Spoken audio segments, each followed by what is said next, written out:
Hello guys, your boy KAPE has paused. Welcome back to my channel and welcome back to another news video. And today I'm going to talk about the report about Alexander Isak and Nico Williams potentially signing for Arsenal this summer as they look to reshape and revamp their attack. If you're new and you're returning and you haven't already, you already know, smash that subscribe button. I'm on the road to 1,000 subs.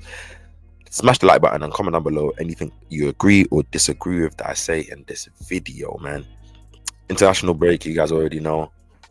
Content is going to be coming out. It's boring about the football, but you get to talk about a few things. And yeah, man, I'm going to be talking about transfers. I'm going to be talking about the squad. I'm going to talk about chances in Champions League. So yeah, just tune into my channel, all things Arsenal. But yeah, so a report came out, I think it was just yesterday, from Simon Collins about how Arsenal want to revamp their attack, and I'm just going to go through it with you guys here, give my thoughts on the article and just the two players, which if you guys have watched my channel, you do know that I like. So yeah, the article states Arsenal, Alexander Isak, Nico Williams, and how Gunners plan to overhaul their attack this summer.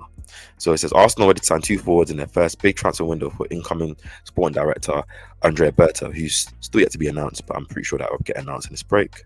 We'll be covering that too. Victory over Chelsea last weekend did not mask the fact that Arsenal need to bolster their attack for the summer, big man thing, because our attack has been smelly.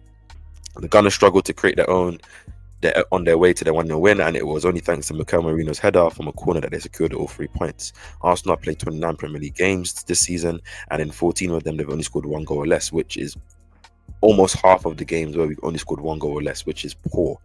Still be second shows the credit to our defense. Injuries have played a part in that, and last year showed that Mikel Arteta can be lethal going forward. Indeed, in 2024, Arsenal scored 114 goals in all competitions at the club, and that was our best scoring rate in 60 years.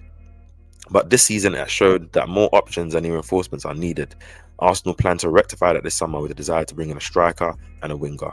The Gunners also want to strengthen in other areas of the squad. Good progress has been made over a deal, as been reported earlier, about Martin Zubimendi. So yeah, it's known that Arsenal, our attack has been meaty, man. Our attack has been meaty. Let's call it spade a spade. Outside of Saka and outside of Havertz, and even only Havertz, not being that deadly killer striker, Jesus had some good form coming back to the starting lineup, but obviously injury worries means he's not a reliable player. And Martinelli and Trossard have flattered to deceive this season. Martinelli's been a bit better than last season, but not to the levels he's reached, and Trossard has regressed. So Arsenal need to refresh it. We didn't refresh it last summer. We brought in with Sterling. Not going to make it about him, and we didn't bring in another striker or any other wingers. Obviously, luckily for us, Ethan Nwaneri has emerged to become that natural Saka backup, because it's hard to kind of have a player in a position.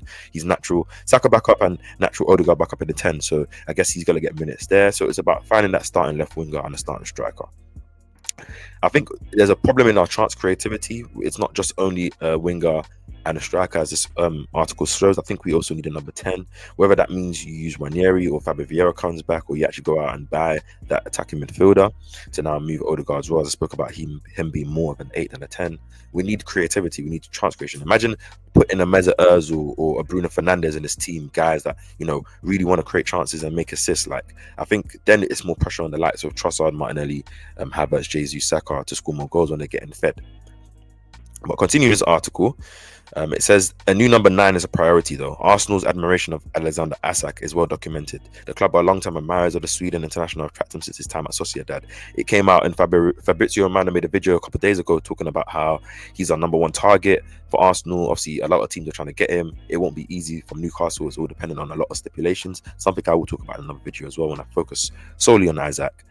And also, it came up from Hand of Ozil, now known as Hand of Arsenal, one of great Arsenal ITK, that obviously gave a detailed paragraph about how Arsenal have been putting a lot of groundwork in Isak, getting personal terms sorted out, getting just the agent and just familiar with the player. Like, Mikel likes to get to know players and really build that rapport, so that's good to know. He is our number 1 target, but there's a lot of stipulations on it. I think Champions League football qualification for Newcastle, the fee, what other teams are there, the kind of business Arsenal want to do outside of just Isak, because it's going to cost a lot.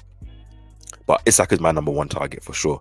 Newcastle are adamant that Isak's not for sale, and Chief Executive Darren Eales confirmed earlier this month that they want to extend his contract.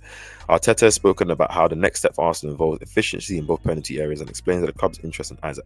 We have efficiency in our defensive box with Saliba, Gabriel, Timber, Luis Skelly, Raya claiming crosses. So we need the same level of quality and efficiency in our attacking box. Amongst players who have hit double figures for Premier League goals this season, Isak's shot conversion rate is only bettered by Chris Wood, which means that he has found the net with 27.54% of his shots on goal. Erling Haaland comes in at 20.59, Mo Salah 25.47. Isak is a lethal finisher. A lethal finisher has long been what Arsenal have felt they need, and the fact that Isak has proven in the Premier League only adds to the attraction. But Newcastle are in a strong position. Last I suggested that they'll set an asking price of over 100 million, which is going to be the case. Arsenal spend 100 million on DM, so you should be able to spend 100 million on a striker that's going to win you games and get you trophies. RB Leipzig striker Sesko is another option that Arsenal pursued last summer. Deal was explored in January, but Leipzig had no plans to sell then. So yeah, for me, the two targets in the 9 is Isak number 1, Sesko number 2. I don't have a number 3 because I don't know who else is gettable or who else that Arsenal really want. But those are 2 players. They're both different type of players, but they're both deadly strikers in their own right.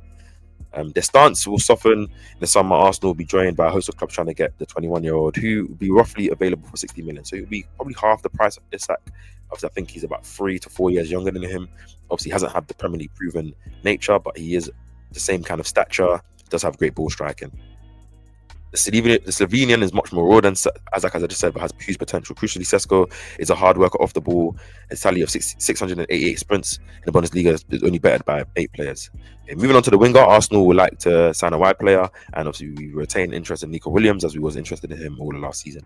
He has a relief clause of 48 million, which is gettable, which is doable. I think it's just his wages, but at this point, signing a player for 48 million, even if you have to pay him 200k wages, but he's going to bring a difference, you might as well do it.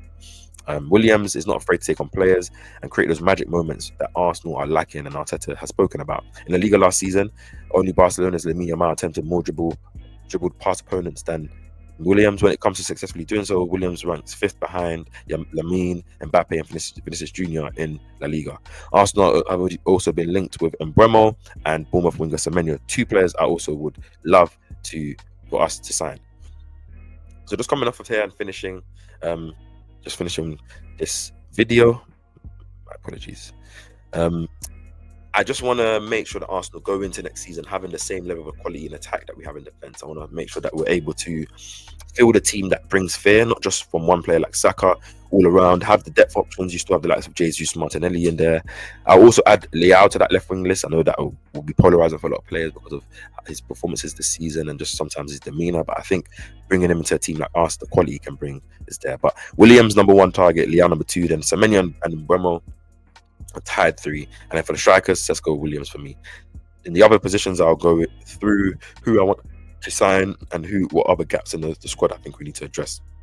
But if we can bring in Isak and Williams this summer to add to our front line, maybe that might mean we have to sell one of Martinelli or Trossard. Probably I'll go with Trossard, and obviously with Jesus not coming back to next year, Havertz probably coming back, before the end of pre-season.